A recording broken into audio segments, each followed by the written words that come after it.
And we are back. We got Carlos Masingo taking on Cody Blankenship on the Roll Tide Roll logo out there. I've dubbed it. That's the Roll Tide Roll logo, and the tipping off is underway, and it comes down to number 42, Timmy Barker. Now we're to Woodrum. They get down low to Masingo. It's stolen away by Chris, poked out, and Hunter Lambert ends up with the ball. He's going to push the ball up the floor now for Lincoln County. Cody Blankenship's going to come in and fire right away. Shot up no good. Rebound goes to Cody Williamson. He'll give out to Lambert to reset up the offense at top of the key. Williamson right-hand side, I should say. Now it's the Billy Queen top. Back to Williamson. Pump fake's going to go into the lane. Penetrate, kick out. Swing it over to Billy Queen. Front rim, no good. Rebound offensively goes to Chris. That's one thing Sherman's really going to have to cut down is the offensive rebound. Yeah, Lincoln County's having their way right now early in this game, Tony, on the rebound. And we knew they'd have a size advantage, but them have been long rebounds. And there they got that one off the missed three by Cody Williamson. It was number 42, Timmy Barker, coming down with the rebound. Masingo up at the top of the ball. Gives it over to Woodrum. Down to Timmy Barker on the baseline. Now Woodrum's going to go in baseline, fired up. No, side rim, no good. Cody Blankenship getting his first statistic being back off the disabled list. Hunter Lambert setting up the offense. Give her to Billy Queen. Lincoln County, I'm liking the black uniforms. We haven't seen these yet. No, we haven't. We're the road team this time. We normally get them in the pavilion. A little different look for Plumlee's Tigers. Or Panthers, I'm sorry. It's in a feline species. That counts, man. Too many Panthers, pavilions, Plumlees. There's a lot of P's right there. I believe they're going to give that foul to Justin Woodrum. That'll be his first personal. Talk to me, big man, Zach Chris from the baseline. We saw him shooting out there, Tony, during warm-ups, and we kind of questioned it, but showed a little bit of range right there. It's always good to see your big man knock one down because that's when the coach is like, no, yes. Yeah. And we have a kick ball. Last touch by Hunter Lambert. Looks like it went off the tip of his toe there. I'm going to say good call by the man in the stripes. And Timmy Barker's going to bring the ball in, get it into Blake Hedger for Sherman. Blake Hedger's going to go through the paint. He's going to lose control of it, but somehow Timmy Barker ends up with it underneath, and he'll go up with it and score the two.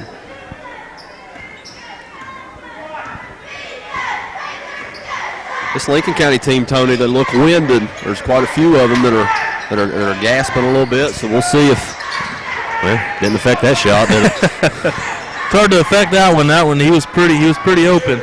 But now it breaks the score 5-2 in favor of Lincoln County, and a quick turnover on the Sherman end of it. It's going to push the ball back up the floor now for Lincoln County as Billy Queen will take it out for the Panthers. Cody Blankenship checks out. Expect to see a lot of him in and out. Plumlee not trying to want to exhaust him. I expect him wanting to get his legs back on this game. Yeah, he wants him in there, but he's not going to run him ragged, Tony. So Alex Elkins, number 32 on the string, cutting into the middle of the paint there, is getting his first action of the night. Billy Queen.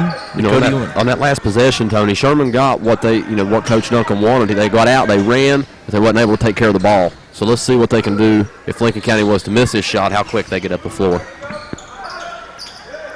Yeah, the tempo is definitely something that's going to be, what a coach says sometimes, not actually what he ends up sticking with doing. So we'll see if Duncan's going to stick with that running gun. And it's holding true on this one as Timmy Barker goes up with no good. Zach Chris getting another rebound. Now Hunter Lambert's going to push the ball up. Billy Queen open for three. Back rim, no good. Rebound this time goes number 24, B.D. Banks.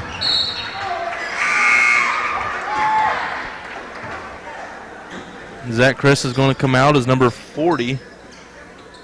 Tyler Coburn started the last game we saw. Yeah, he's their young kid, ain't they, that Plumlee was. That's number 50. Of. Yeah, that's 50's sophomore Nate Cremins, I believe. Mansingo with three, missed it. Put back no good by Woodrum, and the ball's going to go out of bounds. And I think Duncan just make that call for the official. That one, I believe he did. That's what Plumlee was kind of looking at him too. Like, come on, boy, you gonna go right with him, side with him? Coburn is a junior. Look that up. he's got another year yet. Yeah. You know, if he's starting now with all these seniors, you know, he should be ready to go next year. Yeah. Is Billy Queen going to get caught for trying to be the chicken in the bread pan picking out dough on that one? Yeah. Yeah, he got caught. That's hard up at the top of the key to try to get away with anything, Tony, and just a little too much for the official and the like. And that's the first foul now on Billy Queen's second team foul. First team foul, 1-on-1. It's Timmy Barker tried to go to the baseline and get it, and last touched by Lincoln County is what you're going to say here. It's going to stay with Sherman as Carlos Masingo is going to take it out. Not guarding the inbounder. And we have a jump ball situation. And I believe it's going to stay here with Lincoln. It's going to go with Lincoln County because Sherman did win the tip. Memory ain't what it used to be. I know. I like for Coach Duncan's Tide, this B.D. Banks, number 24. He could be a big part of the offense, Tony, if he could. He gets up and down the floor real well, but it looks like when he gets around the rim, he tries to rush his shot a little bit. So see if his tempo calms down a little bit, and he's a factor in this game. And Levi Terlikowski, as you just saw throw the ball to bounds, just made his first action into the game. So on the floor right now for the Panthers, Queen, Coburn, Blankenship. And I talked with Plumlee last week, and he said that pressing this Sherman team may be something that he's interested in doing, but Masingo with the ball skills there. Yeah. And nice job of breaking the press. Kudos there to Sherman Tide. Very impressive. Blake Hedger. And the score is 4-5. That's not a baseball score. Nope. 3:20 remaining in the first quarter. Shot up, no good by Cody Williamson. It's the only ball to bounds. Last touch by Blankenship. You can tell that Blankenship's the leader of this team, and I mean I couldn't imagine playing without your leader for 3 games. He's out there calling out the plays, making sure everybody's in order. Well, he's the quarterback of this basketball team, Tony. Maybe that might put it in perspective for some people of how important he is. Now we're going the other way here. Cody Williamson going to go 1-on-2, and he's going to get loose ball foul. Number 20, Williamson. That'll be his first. Team second. Got him with a little action after the play, didn't he, Tony? He did. He had the right idea of going for it there. He just extended just a little too much there, right in front of the official, and that's the one place that you can't get away with that at.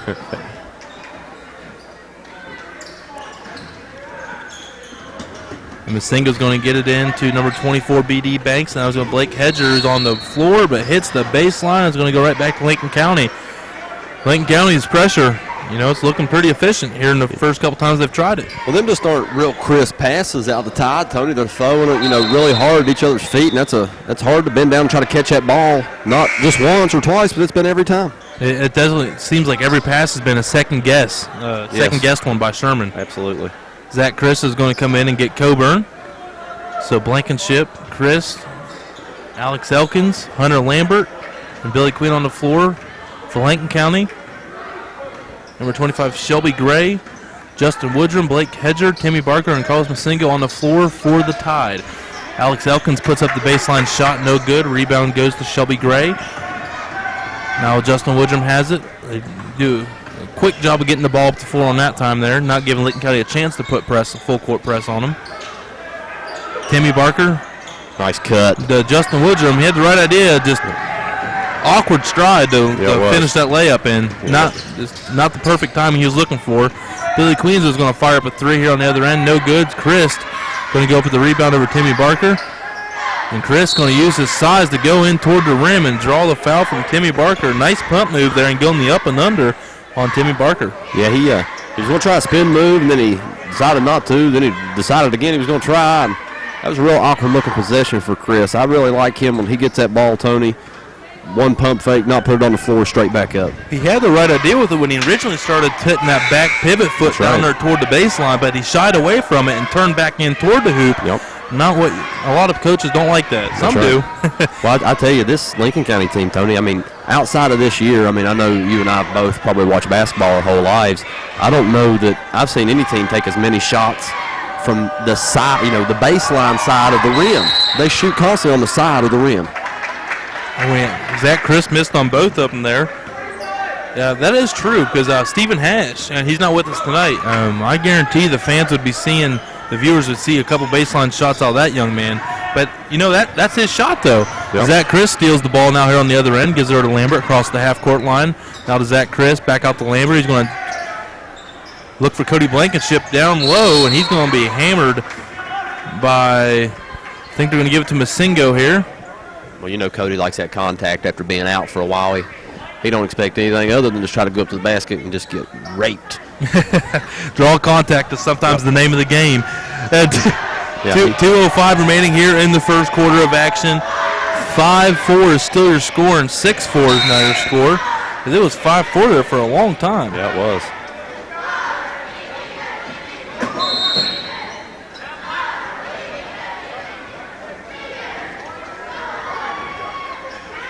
And we have a timeout here on the floor with your score 8-4. And again, tonight's broadcast made possible from these sponsors for WVSportsNet.com. First, Stevens Auto Center, your official Ford, Jeep, Dodge, Chrysler lot dealer of WVSN. 0% financing on all new 2010 models, excluding the Dodge Challengers, and a used car lot, a certified used car lot with a wide variety of cars, with payments starting as low as $139 a month over here at Stevens Auto, 304-369-2411. Just a short drive for big savings, Stevens Auto. Now Blankenship's going to go back here to the line to go for a second one. And it's good.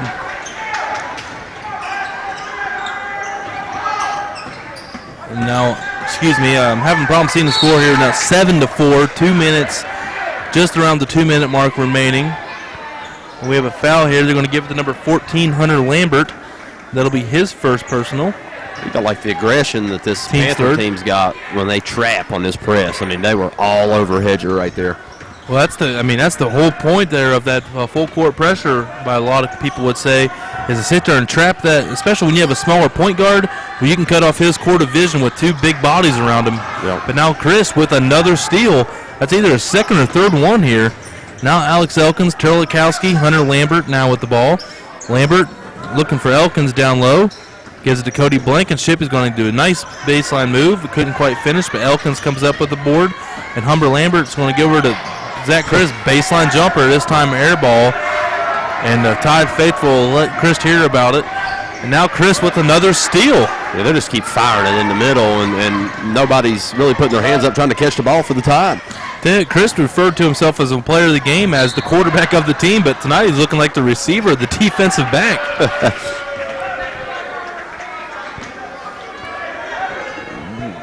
1:12 remaining here in the first quarter. 7-4 is still your score. It's been a slow one here in the first part of this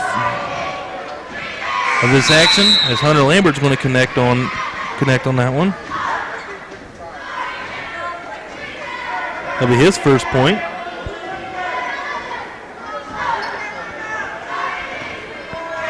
I like this look for Plumlee's Panthers. He's got Lambert, Terlikowski, Blankenship, Elkins, and the Coburn kid. Not a whole lot of size. You might try to see this team get out and run, Tony. That or he's looking for some quick bodies to get some full court pressure up here. Yep. It looks like they're going to meet him at half court here. Plumlee's going to keep throwing a different look at each time as Blake Hedger gets a stone away by Hunter Lambert. And Terlikowski is going to get hit by Blake Hedger.